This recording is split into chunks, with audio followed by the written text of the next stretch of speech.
You may not realize it, but artificial intelligence is all around us. We rely on smart machines to scan our checks at ATMs, to navigate us on road trips, and much more.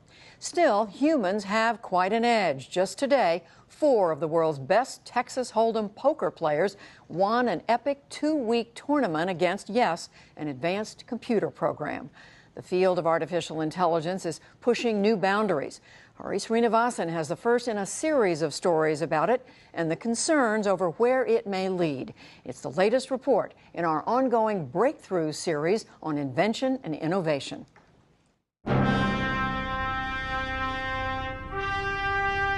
Artificial intelligence has long captured our imaginations. Open the pod bay doors, Hal. I'm sorry, Dave. I'm afraid I can't do that. With robots like HAL in 2001: A Space Odyssey, and now Ava from the recently released Ex Machina. Hello. I've never met anyone new before. And Chappie. A thinking robot could be the end of mankind. The plots thicken when the intelligent machines question the authority of their makers and begin acting on their own accord. Do you think I might be switched off?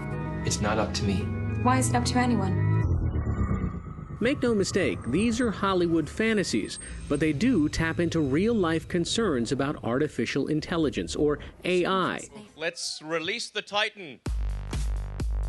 Elon Musk, founder and CEO of Tesla Motors and SpaceX, is not exactly a Luddite bent on stopping the advance of technology, but he says AI poses a potential threat more dangerous than nuclear weapons.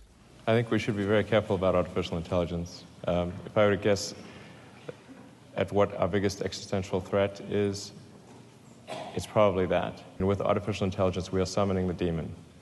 Musk recently donated $10 million to the Future of Life Institute, which is focused on keeping AI research beneficial to humanity.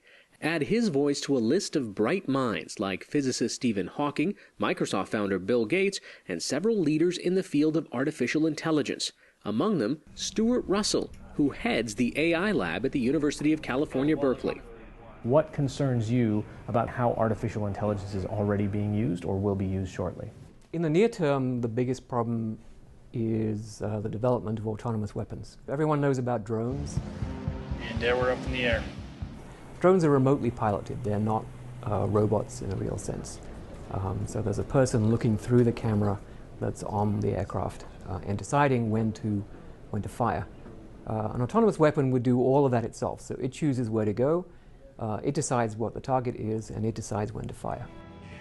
He's concerned about weapons like the British Taranis. It's featured in this promotional video by BAE Systems, a former NewsHour underwriter. The Taranis is currently operated remotely by humans, but this drone is outfitted with artificial intelligence and will be capable of operating fully autonomously. Russell testified to the United Nations, which is considering a ban on such weapons that can target and kill humans without requiring a person to pull the trigger. I think there's a fundamental moral issue about whether it's right for a machine to decide to kill a person. It's bad enough that people are deciding to kill people, but at least they have perhaps some moral argument that they're doing it to ultimately defend their families or prevent some greater evil. While the defense industry is one use case of artificial intelligence, how close are we to building robots like the ones in the movies that are truly autonomous? Down the hall from Russell at UC Berkeley's AI lab, Peter Abil and his students are training their PR2 robot to think for itself. One of the main things we've been looking at is how can we get a robot to think about situations it's never seen before. So an example of that is, let's say a robot is supposed to fold laundry or maybe tie a knot in a rope. Whenever you're faced with even the same laundry article or the same rope, it'll be in a different shape. And so you can't just execute blindly the same set of motions and expect success. Abil's team is painstakingly training the PR2 to compete in an Amazon warehouse picking challenge in late May. So right now you're just teaching it to grab this stack of soap. That's it? Yes, we just started on this, and so right now the robot's essentially learning how to grab soap bars out of the shelf, but really what we're after is equipping the robot with the capability such that if you come up with a whole new list of, let's say, 1,000 new items, we can very quickly equip it with the skill to pick any one of those 1,000 items. On the day we visited, the PR2 was hobbled by a broken arm, and there were several times the robot failed at the task. Oh, no dice. Missed it this time. Missed it. A tiny reminder that training a robot to think is no small task. So you think superintelligence is still pretty far off and we don't need to worry about it today? I would say it's still pretty far off, yes. But while training this robot may be tough today, not everyone thinks superintelligence is far out of our reach. Ray Kurzweil is Director of Engineering at Google. He spoke to us in his capacity as an independent inventor of devices like the flatbed scanner. Among his many awards sits a technical Grammy for inventing the first computer-based instrument that could realistically play like a piano. Kurzweil says machines are on track to be on par with human intelligence in less than 15 years. By 2029, they will actually read at human levels and understand language and be able to communicate at human levels, but then do so at a vast scale. But the primary implication is that we're going to combine our intelligence with computers. We're going to make ourselves smarter. In the 2030s, they'll literally go inside our bodies and inside our brains. He calculates that with exponential growth in computing and biotechnology, we will reach what he calls singularity within 25 years. That's when machine intelligence exceeds human intellectual capacity. These technologies expand exponentially. They double in power roughly every year. So look at the Genome Project. It was a 15-year project. Halfway through the project, 7.5 years into it, 1% had been completed.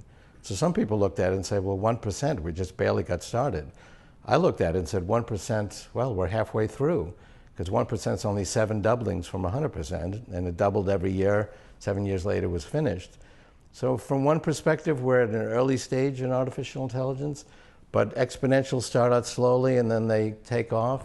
One such technology is the self-driving car. In the 1990s, Kurzweil predicted it would happen, despite a chorus of experts who declared it impossible.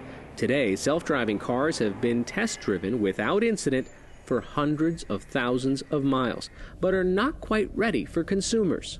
Yes, we have prototype cars that can drive by themselves. But without smart vision, they cannot really tell the difference between a crumbled paper bag on the road, which can be run over, and a rock that size, which should be avoided. Fei-Fei Li explains in a recent TED Talk. Our smartest machines are still blind. Li is the director of Stanford University's Artificial Intelligence Lab. So how hard is it to get a computer to see something and understand what it is? So it's actually really, really hard. So think about it, a camera takes pictures, right? We have millions of pixels, but these are just numbers, but they don't really have meaning in themselves. So the task for artificial intelligence and computer vision algorithm is to take these numbers and convert them into meaningful objects. How to infer meaning is not easy to teach a machine, even for this highly advanced dog robot. Humans have had thousands of years of evolution. Computers, Li cautions, are a ways off. We are very, very far from an intelligent system. Not only the sensory intelligence, but cognition, reasoning, emotion, compassion, empathy, that whole full spectrum. We're nowhere near that. Robots like this one coming out of Stanford's AI lab may be on proverbial training wheels today, but are part of the steady march towards super intelligent machines. For the PBS NewsHour, I'm Hari Srinivasan in Palo Alto, California.